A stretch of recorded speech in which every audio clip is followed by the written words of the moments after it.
Welcome to top news. Indiramma రాజ్యం అధికారంలోకి వస్తే 6 నెలలు కూడా ఉండనియరా?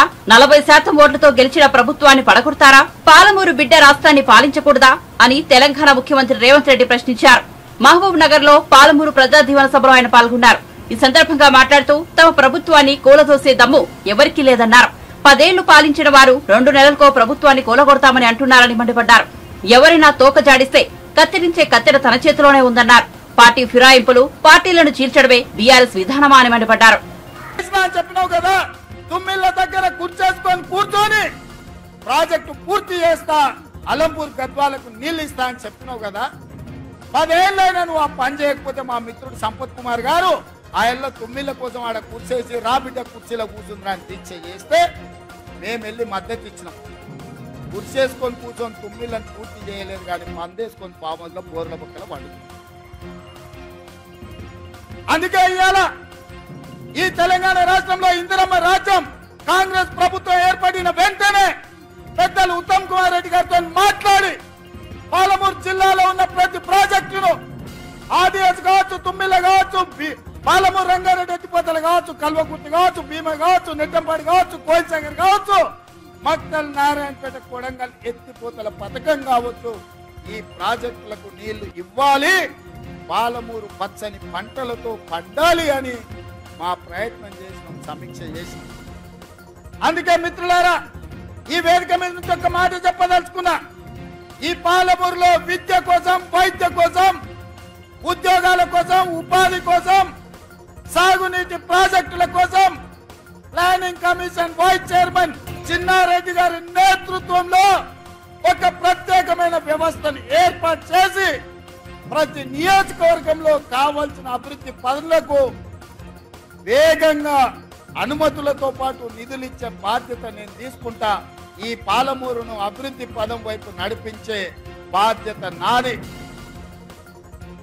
మీ బిడ్డను ఈ మట్టిలో పుట్టిన రేపు ఒకవేళ చావే వస్తే ఈ పాలమూరు మట్టిలో కలిసే మీ బిడ్డ నల్లమల అడవుల నుంచి వచ్చిన బిడ్డ ఈ తెలంగాణ రాష్ట్రానికి ముఖ్యమంత్రిగా ఉన్నాడు.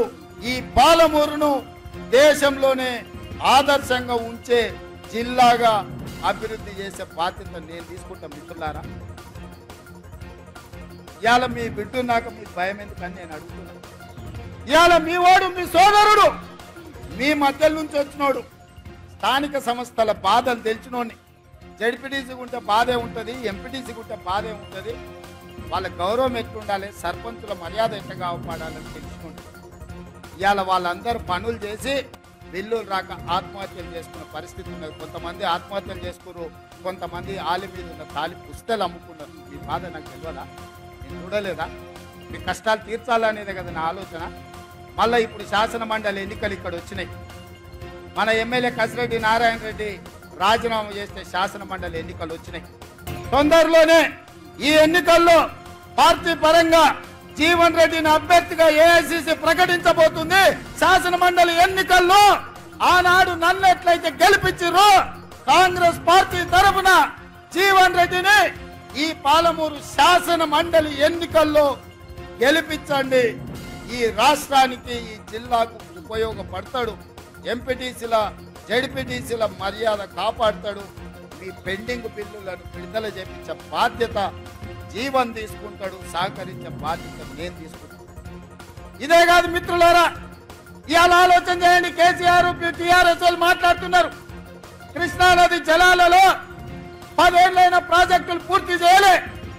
రోజమ్మ పెట్టిన రాగి సంకటి, నాటికోడు పులుసు తిని పల్చి అల్సిచ్చి ఇవాళ కృష్ణానది జలాలు రాయలసీమలకు తరలించకపోతుంటే పోతిరెడ్డిపాడు పొక్క పెద్దదైనా, ముచ్చుమరిలో నీళ్లు పోయినా, మాల్యాలలో లిఫ్టులు పెట్టిన కేసీఆర్ నోట్లో ఏం పెట్టుకున్నాడని నేను అడుగుతున్న. 10 ఏళ్ళు ఎందుకు మాట్లాడలే? మేము వచ్చినాక కొట్లాడి మేము ఆపాలనే ప్రయత్నం చేస్తుంటే మా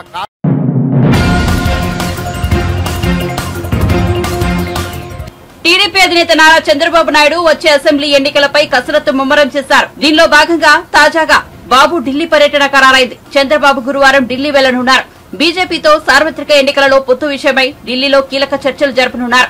ఇక బుధవారం ఉదయం జనసేన పార్టీ అధ్యక్షుడు పవన్ కళ్యాణ్ తో చంద్రబాబు భేటీ అయిన విషయం తెలిసిందే. సుమారు గంటన్నర పాటు ఈ సమావేశం జరిగింది. ఇందులో ఢిల్లీ అంశాలతో పాటు రెండో ఉమ్మడి జాబితాలోని అభ్యర్థుల విషయమై కూడా ఇరువురు అధినేతలు కీలక మంతనాలు జరిపారు. మరోవైపు బుధవారం ఉదయమే ఏపీ బీజేపీ అధ్యక్షురాలు పురంధేశ్వరి, సోము వీర్రాజు ఢిల్లీ బయలుదేరి వెళ్లిన విషయం తెలిసిందే.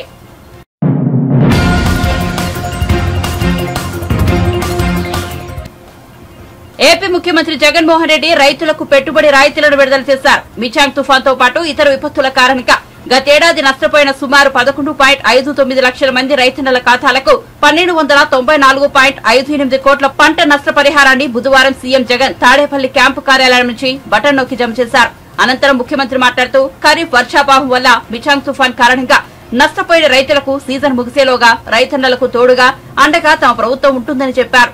రైతులు నష్టపోకూడదనే తమ ప్రభుత్వం లక్ష్యమని సీఎం జగన్ వెల్లడించారు. ఒకరిని కాదు అనే సమాధానమే వచ్చేది. ఎందుకనంటే ఏ రోజు కూడా అటువంటి పరిస్థితి జరగలేదు కాబట్టి. కానీ మొట్టమొదటిసారిగా పరిస్థితులు అటువంటివి మారాయి. గ్రామ స్థాయిలోనే ఆర్బీకే రావడం, గ్రామ స్థాయిలోనే సచివాలయ వ్యవస్థ రావడం, గ్రామ స్థాయిలోనే రైతన్నను చేయి పట్టుకుని నడిపించే ఒక వ్యవస్థ తోడుగా ఉంటుంది. పంట సాగు చేసిన ప్రతి ఎకరా కూడా ఈ క్రాప్ లేక నమోదు కావడం, ఆ ఈ క్రాప్ నమోదు వల్ల ఆ సచివాలయం పరిధిలో ఏ పంట ఎవరేశారు, ఎన్ని ఎకరాల్లో వేశారు, ఏ పంట వేశారు అన్న పూర్తి డేటా అందుబాటులోకి రావడం, ఏ పంట నష్టం జరిగినా కూడా వరదల వల్ల కానివ్వచ్చు, మరో కారణం వల్ల కావచ్చు, ఏ పంట ఎప్పుడు నష్టం జరిగినా కూడా అత్యంత పారదర్శకంగా ఏకంగా సచివాలయం పరిధిలోనే లిస్టులన్నీ కూడా డిస్ప్లే చేసి, ఇదిగో ఈ సచివాలయం పరిధిలో ఈ పంటలు వేసిన రైతన్నలు నష్టపోయారు, ఇన్ని ఎకరాల్లో నష్టపోయారు, ఇదిగో లిస్టు అని చెప్పి ఏకంగా సచివాలయంలో పెట్టడం,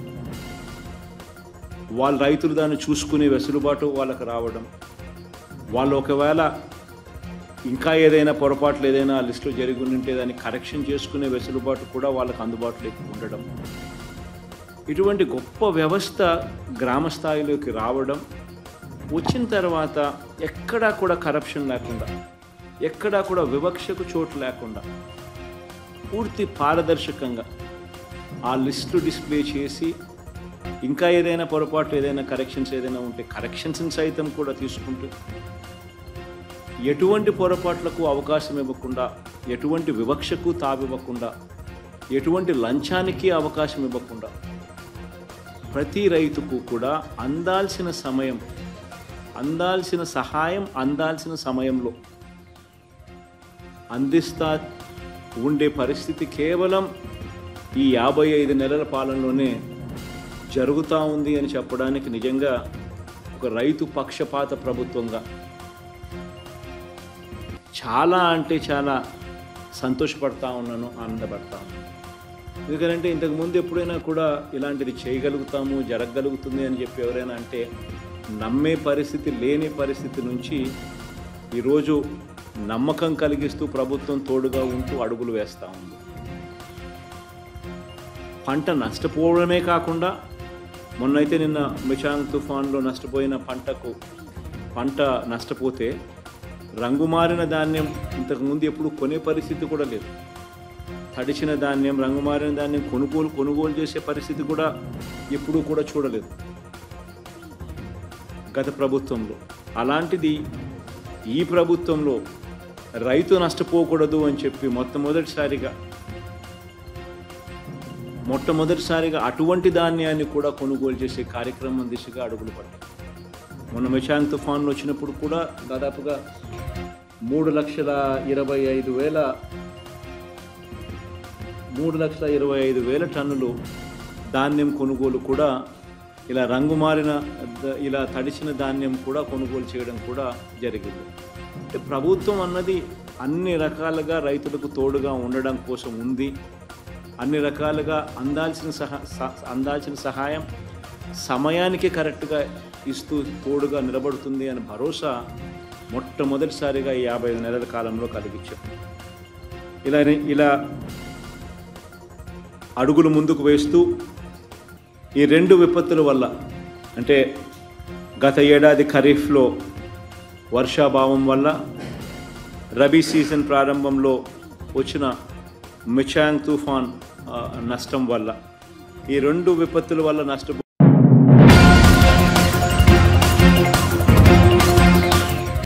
గత ప్రభుత్వ నిర్లక్ష్యంతోనే ముత్యంపేట చక్కెర పరిశ్రమ మూతపడిందని, ఎన్ని ఇబ్బందులున్నా ఫ్యాక్టరీని తెరిపిస్తామని మంత్రి శ్రీధర్బాబు స్పష్టం చేశారు. మూసేసిన పరిశ్రమను పరిశీలించేందుకు వెళ్తున్న శ్రీధర్బాబు మార్గం మధ్యలో జగిత్యాలలో ఎమ్మెల్సీ టి జీవన్ రెడ్డి, విప్లు, అడ్లూరి లక్ష్మణ్ కుమార్, ఆది శ్రీనివాస్ తో కలిసి మీడియాతో మాట్లాడారు. కాంగ్రెస్ ప్రభుత్వం రైతుల సంక్షేమం కోసం కట్టుబడి ఉందన్నారు. నిజాం షుగర్ ఫ్యాక్టరీ మా మేనిఫెస్టోలో పెట్టిన ప్రధానమైన అంశం. ఈ నిజాం షుగర్ ఫ్యాక్టరీకి సంబంధించి పూర్తి స్థాయిలో అధ్యయనం చేయాలి అని కమిటీని ఏర్పాటు చేసుకొని, నేను కానీ పెద్దలు మా సీనియర్ మంత్రివర్గ సోదరులు దామోదర్ రాజనరసింహ గారు, అదేవిధంగా జీవన్ రెడ్డి గారు, సుదర్శన్ రెడ్డి గారు అందరూ కూడా కమిటీ సభ్యులు, అధికారులతోని అదేవిధంగా చెరుకు రైతులతోని సంప్రదించి చక్కెర ఫ్యాక్టరీకి సంబంధించిన అంశం విషయంలో సమస్యలు ఏమున్నాయి, ఆ సమస్యలను ఏ విధంగా అధిగమించాలి, ప్రభుత్వం కృత నిశ్చయంతో ఈ షుగర్ ఫ్యాక్టరీకి సంబంధించిన అంశం విషయంలో ముందుకు నడవాలని మొదటి మీటింగ్ కూడా చిత్తశుద్ధితో ఉన్న ప్రభుత్వంలో ముఖ్యమంత్రి గారు సమీక్షించి ముందు అడుగులు వేసినాం. ఆ క్రమంలోనే మన భోజనకు సంబంధించి నిజాం షుగర్ ఫ్యాక్టరీకి సంబంధించిన యూనిట్ని సందర్శించి అక్కడ రైతులతో సంప్రదింపులు చేసి, చాలా సంవత్సరాలు దాన్ని నడిపిన యాజమాన్యంతో కూడా సంప్రదింపులు చేసి, అదేవిధంగా మా అధికారులతో సంప్రదింపులు చేసి ప్రధానమైన చిక్కుముళ్లను ఏ విధంగా, ఎందుకంటే గత ప్రభుత్వ హయాంలో ఎన్సీఎల్టీకి పోయి పూర్తి స్థాయిలో నష్టపోయి ఆ ఫ్యాక్టరీకి సంబంధించి ఏ ఒక్క క్షణం కానీ ఏ ఒక్క కోణం నుంచి దీన్ని పరిష్కారం చేయాలని ఆలోచన చేయలేని ఆ ప్రభుత్వం యాజమాన్యం, అప్పుడున్న యాజమాన్యం ప్రభుత్వానికి సమన్వయం లేకపోవడం, ప్రభుత్వం కూడా ఒక ముందుకు అడిగేసి ఈ చక్కెర ఫ్యాక్టరీకి సంబంధించి దానిపై ఆధారపడి ఉన్న అనేక మంది రైతుల గురించి ఆలోచన లేకుండా ఆ యాజమాన్యాన్ని విస్మరించి, యాజమాన్యం కూడా ఎన్ని మార్లు ప్రభుత్వం దగ్గరికి వెళ్ళినా వారికి సరైన జవాబు దొరకకపోవటం, దానివల్ల పూర్తి స్థాయిలో నష్టపోయింది. వన్ టైం రీపేమెంట్ ఇచ్చే క్రమంలో వందలాది కోట్లు ఈరోజు బ్యాంకు చెల్లించాల్సిన అవసరం ఏర్పడ్డది టీఆర్ఎస్ పార్టీ ప్రభుత్వం వల్ల. ఏ విధంగా దాన్ని అధిగమించాలి, ఏ విధంగా మళ్ళా తిరిగి పునఃప్రారంభోచన చేసి దాని ఇప్పుడున్న చక్కెర ఫ్యాక్టరీని ఇంకా విలువ ఆధారిత పరిశ్రమగా ముందుకు తీసుకెళ్లాలి. ఒక పరిశ్రమ శాఖ మంత్రిగా నేను మరి ఇక్కడ ఉన్న అనుభవజ్ఞులైన నాయకులు జీవన్ రెడ్డి గారు లాంటి వారు అందరితో కూడా సంప్రదించి తిరిగి మేము ఖచ్చితంగా చెప్తా ఉన్నాం, తప్పకుండా దీన్ని పునఃప్రారంభోత్సవం చేస్తాం. ఎట్టి పరిస్థితుల్లో ఎన్ని ఇబ్బందులు వచ్చినా, ఎన్ని సమస్యలు వచ్చినా ఆ సమస్యలు పరిష్కారం చేస్తాం. ఈరోజు రైతుల సంక్షేమమే మా ప్రధాన ధ్యేయంగా ముందుకు నడుస్తూ ఉన్నాం. అవకాశం ఇచ్చిండ్రు ప్రజలు, మార్పు పోవాలన్నారు ప్రజలు, మార్పు చూపెట్టి తీరుతాం. అదేవిధంగా ఈ చక్కెర ఫ్యాక్టరీకి సంబంధించిన దానిపైన ఆధారపడి ఉన్న రైతు సోదరుల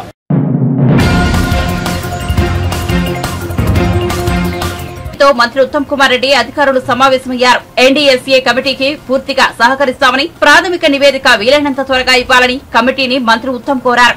నివేదిక కారణంగా మరమ్మతులతో పాటు చర్యలు ఉంటాయని స్పష్టం చేశారు.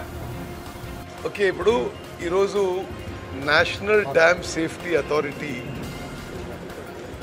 ఒక గవర్నమెంట్ ఆఫ్ ఇండియా బాడీ, వారి ద్వారా నియమింపబడ్డ ఒక ఎక్స్పర్ట్స్ కమిటీ మా ఆహ్వానం మేరకు తెలంగాణ రావడం జరిగింది. ఈ మేడిగడ్డ, అన్నారం, సుందిల్లా బ్యారేజెస్లో జరిగిన నష్టం, దానికి కారణాలు, అది ఏం ల్యాప్సెస్ జరిగినాయి, రెస్పాన్సిబిలిటీ, ద వే ఫార్వర్డ్, ఏ విధంగా ముందుకు పోవాలని చెప్పి మ్యాండేట్తో ఎన్డీఎస్ఏ ఎక్స్పర్ట్ టీం హైదరాబాద్ రావడం జరిగింది. దేశంలో ఈ రంగంలో బ్యారేజెస్ అండ్ డ్యామ్స్ పై నిష్ణాతులు ఎక్స్పర్ట్స్ చంద్రశేఖర్ అయ్యర్ గారి నాయకత్వంలో ఈ కమిటీ వచ్చి మరి ఈరోజు ఇక్కడి నుంచి ప్రయాణమై మేడిగడ్డ బ్యారేజ్ పోవడం జరిగింది. ఇంట్రడక్టరీ మీటింగ్ వాళ్ళతో ఈరోజు జరిగింది. వాళ్ళతో మేము రిక్వెస్ట్ చేసింది ఏంటంటే మీరు మీ ఎంక్వైరీలో మాకు ఒక ప్రాథమిక రిపోర్టుగా కూడా మీకు ఎంత తొందరగా వీలైతే తొందరగా ఇవ్వండి. మేము నెక్స్ట్ స్టెప్స్ వే ఫార్వర్డ్కి మాకు ఒక అడ్వైస్ లాగా కూడా ఇవ్వండి అని చెప్పి వారికి కోవడం జరిగింది. వాళ్ళు ఇప్పుడు బయలుదేరిపోయారు. మేడిగడ్డ అండ్ రేపు రాత్రి వరకు అన్నారం బ్యారేజెస్ చూస్తారు, ఎల్లుండి సుందిల్ల బ్యారేజెస్. ఇంతలో వాళ్ళకి మా నుంచి ఏ ఇన్ఫర్మేషన్ కావాలన్నా ఆ ఇన్ఫర్మేషన్ ఇవ్వాలని చెప్పి అధికారులకు కూడా ఆదేశాలు ఇవ్వడం జరిగింది. మా ప్రభుత్వం ఈ కమిటీకి సంపూర్ణ సహకారం ఇస్తుందని చెప్పి కూడా నేను వాళ్ళకి చెప్పాను. అధికారులు వారితో కలిసి చేసిన సమన్వయ మీటింగ్లో ఏ అధికారి కూడా ఏ ఇన్ఫర్మేషన్ విత్హోల్డ్ చేసుకున్నా మరి కఠిన చర్యలు ఉంటాయని చెప్పి కూడా చెప్పడం జరిగింది. లెట్ us హోప్ వాళ్ళ ఇంటరీమ్ రిపోర్ట్ తొందరగా వస్తే then we will move forward. మరి తెలంగాణలో 2 రోజుల పర్యటనలో ప్రధానమంత్రి నరేంద్ర మోదీ గారు విచిత్రమైన ఆరోపణలు మా ప్రభుత్వం మీద చేయడం జరిగింది. 10 ఏళ్ల పాటు వాళ్ళు ఢిల్లీలో అధికారంలో ఉండి ఇక్కడ బీఆర్ఎస్ ప్రభుత్వ అధికారంలో ఉండి వాళ్ళు హలై బలైతో ముందుకు పోతున్న మరి 10 ఇయర్స్ అనేక మార్లు మోదీ గారు, అమిత్ షా గారు, జేపీ నడ్డా గారు తెలంగాణకు వచ్చి కాళేశ్వరం ప్రాజెక్టు ఏటీఎం ఇది దోపిడీ జరుగుతుంది, చాలా భారీ స్థాయిలో అవినీతి జరుగుతుందని చెప్పి అసలు ఏనాడు ఏ చర్య తీసుకోకుండా వచ్చి మళ్ళీ ఎలక్షన్స్లో మా మీద కూడా అవినీతి ఆరోపణలు చేయడం చాలా విచిత్రంగా ఉంది. అసలు మేము అధికారంలో మేము ప్రమాణ స్వీకారం చేసింది 7th డిసెంబరు. ఈరోజు ఏం తారీఖమ్మా? ఇక 7th మార్చి కూడా కాలే, ఇంకా 3 నెలలు కూడా పూర్తి కాలేదు. మరి మీరు బీఆర్ఎస్ కలిసి ప్రయాణం చేసి మీరు కలిసి ప్రయాణం చేసిన సమయంలో మీరే పవర్ ఫైనాన్స్ కార్పొరేషన్ నుంచి మరి సుమారు 50,000 కోట్లు, రూరల్ ఎలక్ట్రిఫికేషన్ కార్పొరేషన్ నుంచి 20,000 కోట్లు, బ్యాంకుల నుంచి 10,000 కోట్లు, అసలు ప్రాజెక్టు సరిగా అప్రైజ్ చేయకుండా మీరు వాళ్ళకి అమౌంట్ ఇచ్చి అవినీతి ఆస్కారం చేసి మీరు మా మీద ఆరోపణలు చేయడం ఇది నేను పూర్తిగా అభ్యంతరకరం, ఖండిస్తున్నాం. వాస్తవం లేని విషయాలు. అదేవిధంగా కాళేశ్వరం ప్రాజెక్టు వాళ్ళు ఉన్నప్పుడే సిడబ్ల్యూసి 80,000 కోట్లకి మొత్తం ఖర్చుగా అప్రూవ్ అయింది.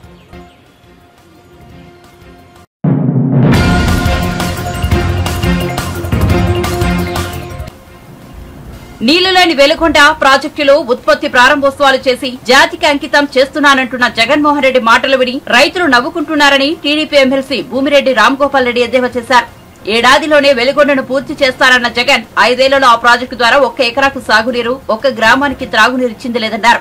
మంగళగిరిలోని పార్టీ జాతీయ కార్యాలయంలో బుధవారం ఆయన విలేకరులతో మాట్లాడుతూ టీడీపీ ప్రభుత్వం వెలుగొండ ప్రాజెక్టు నిర్మాణానికి 1,400 కోట్లు ఖర్చు పెడితే వైసీపీ ప్రభుత్వం కేవలం 30 కోట్లు మాత్రమే ఖర్చు పెట్టిందన్నారు. రాష్ట్ర ముఖ్యమంత్రి జగన్మోహన్ రెడ్డి గారి వ్యవహార శైలి ఏ విధంగా ఉందంటే ఎవరికో పుట్టిన బిడ్డకు ముద్దు పెట్టి ఈ బిడ్డ నావాడనే చందంగా ఉంది. ఈరోజు ప్రకాశం జిల్లాలోని వెలిగొండ ప్రాజెక్టును జాతికి అంకితం చేయడానికి ఈరోజు వెలిగొండ ప్రాజెక్టు ప్రాంతానికి ఈరోజు పోవడం జరిగింది. ఏమాత్రం కూడా పూర్తి కాకుండా ఏమాత్రం కూడా దానిలో నీరు నిల్వ చేయలేని పరిస్థితిలో జాతికి అంకితం చేస్తున్నారంటే జగన్మోహన్ రెడ్డి వైఖరి ఏ విధంగా ఉందో ఒకసారి రాష్ట్ర ప్రజలు అర్థం చేసుకోవాల్సిన అవసరం ఎంతైనా ఉంది.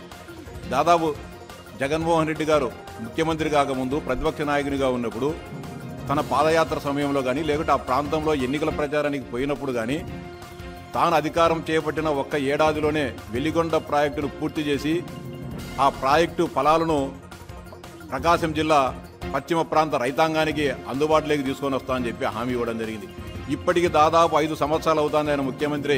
ఒక్క ఎకరాకైనా సరే వెలిగొండ ప్రాజెక్టు ద్వారా సాగునీరు అందించావా, లేకపోతే ఒక్క గ్రామానికైనా కూడా త్రాగునీరు అందించావా జగన్మోహన్ రెడ్డి అని చెప్పి సూటిగా ప్రశ్నిస్తా ఉన్నా.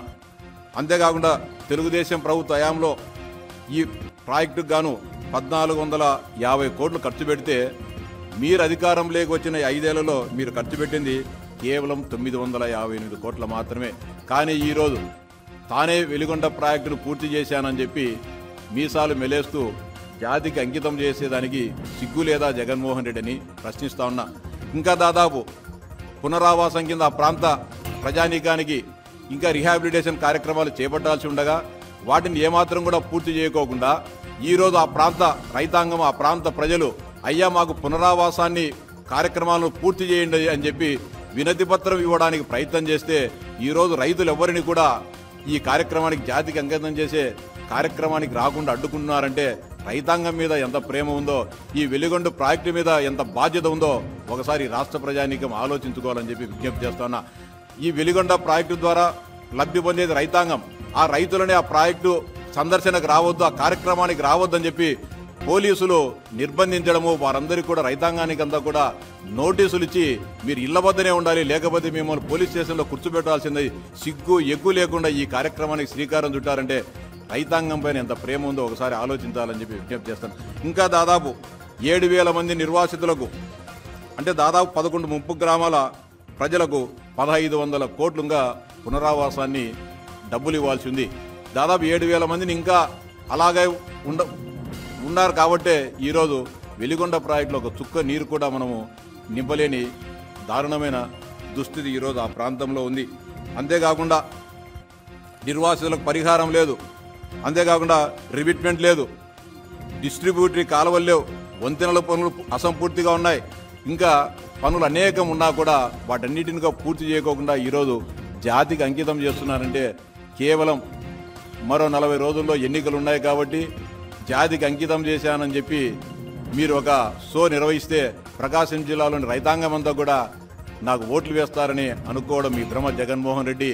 వాస్తవమేదో అవాస్తవమేదో నిజమేదో అబద్ధమేదో తెలుసుకోలేని దుస్థితిలో రైతాంగం ఉన్నారని మీరు భ్రమలో ఉండడం చాలా తప్పు జగన్మోహన్ రెడ్డి.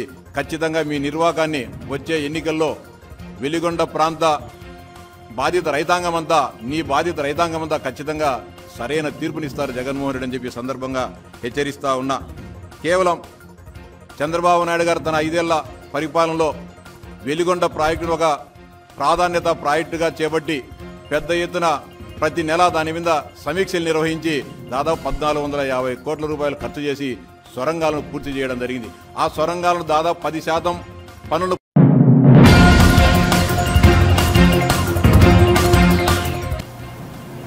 దేశంలో పేదలకు కోట్లాది ఇళ్లు కట్టించిన ప్రధాని నరేంద్ర మోదీకి సొంతిల్లే లేదని BJP MP doctor K Laxman అన్నారు. బుధవారం బీజేపీ కార్యాలయంలో ఆయన మీడియాతో మాట్లాడుతూ దేశ ప్రజలే మోదీ కుటుంబ సభ్యులున్నారు, అసాధ్యాన్ని సుసాధ్యం చేసిన ఘనత మోదీదే అన్నారు. మాజీ సీఎం కేసీఆర్ కొడుకునో కూతురునో సీఎం చేయడానికి పనిచేస్తున్నారని ఆరోపించారు. ప్రజలను మోసం చేసి కాంగ్రెస్ అధికారంలోకి వచ్చిందన్నారు.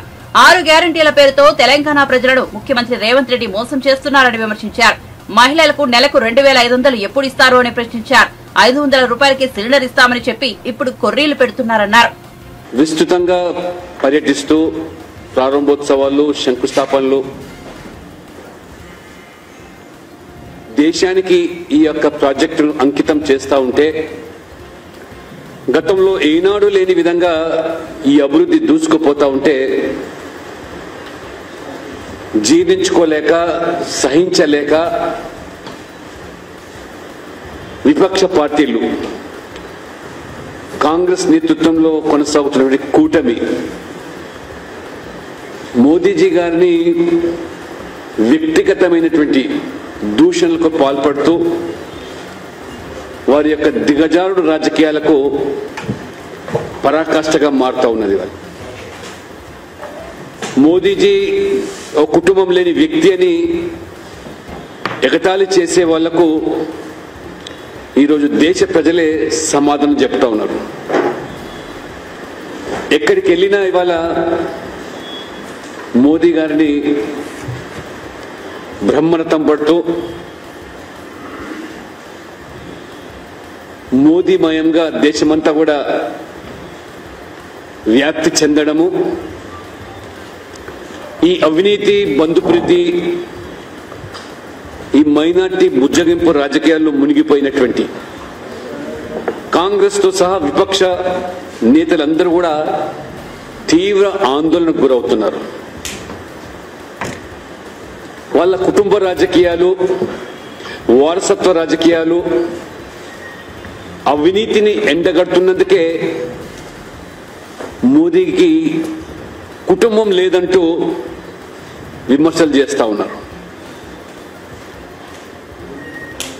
140 కోట్ల భారతీయులందరూ కూడా మోదీ కుటుంబంగానే భావిస్తూ, నరేంద్ర మోడీ గారు సైతం కూడా ఈ దేశమే నా కుటుంబము, ఈ దేశ ప్రజలందరూ కూడా నా కుటుంబ సభ్యులని చెప్పి వారు పేద వర్గాలకు, బలహీన వర్గాలకు, బడుగు వర్గాలకు, మహిళలకు, రైతులకు, యువతకు అన్ని రంగాల్లో కూడా పెద్దపీట వేస్తూ ప్రతి పేద వ్యక్తి నా కుటుంబంగా భావించి ఎవరూ లేని వారికి మోదీ అండగా నిలబడుతూ ఈరోజు మేరా భారత్ మేరా పరివార్ అనేటువంటి భావనతో మోదీ గారు జీవిస్తూ ఉంటే, ప్రతి క్షణం కూడా ప్రజలకు సేవ చేసేందుకు తన జీవితం అంతా కూడా అర్పితం చేసి దేశవ్యాప్తంగా 4 కోట్ల మంది పేదలకు ఇల్లు కట్టిస్తే సొంత ఇల్లు లేనటువంటి ప్రధానమంత్రి మోదీ గారు నా కోసం అంటూ వ్యక్తిగతంగా ఏది కూడా ఆశించకుండా దేశ ప్రజల కలలే నా ఆశయాలు, వాటిని నెరవేర్చడం కోసం నిరంతరం కష్టపడతాను, కృషి చేస్తానని రోజుకు 18 గంటలు పైగా పనిచేస్తూ ఉంటే ప్రజలు ముగ్ధులైపోయి వారి